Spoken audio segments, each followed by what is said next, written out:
Professor Ahmed Ismail Samatar oo kamid ah siyaasiyiinta Somaliland ayaa maanta baarashantii galabnimo soo caga dhigtay madaarka caalamiga ah ee magaalada Berbera isla markaasina ay ku soo dhaweeyeen mas'uuliyiin ka tirsan xukuumadda Somaliland sida gudoomiye ku-xigeenka baarlamaanka iyo sidoo kale wasiirro ka tirsan xukuumadda Somaliland sida wasiirka wasaaradda kalluumaysiga Somaliland mas'uuliyiinta gobolka iyo degmada Berbera iyo sidoo kale dadweyne kale oo aad u tiro badan.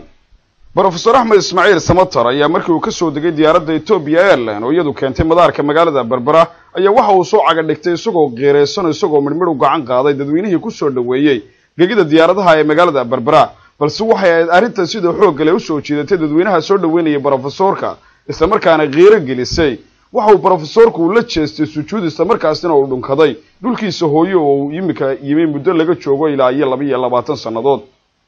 Madaarka magaalada Berbera ayaa waxa halkaasi ay ku soo wareegeen diyaaradda Ultimate Air oo iyadu kamid ah diyaaradaha u kala goosho gobolada Jamhuuriyadda Somaliland iyo waliba wadamada Jaarka. Waxaana lagu wadaa in si weyn loogu soo dhaweyn doono madaarka caasimadda Hargeysa ee Cigaal International Airport. Professor Ahmed Ismail Samatar ayaa waxa uu kamid yahay aqoon-yahanada dalkan Jamhuuriyadda Somaliland isla markaasina ku dhaqan wadamada dibadiisa gaar ahaan wadanka Mareykanka. waxaana lagu wadaa inuu ku sugnaan doono dalkan Jamhuuriyadda Somaliland isla markaana uu si weyn ula shaqeyn doono xukuumaddiisa iyo shacabka Somaliland iyo waliba wadankan uu dhashay ee Somaliland. Mukhtaar Cabdiraxmaan Maxamuud, telefishinka qaranka Somaliland, Berbera.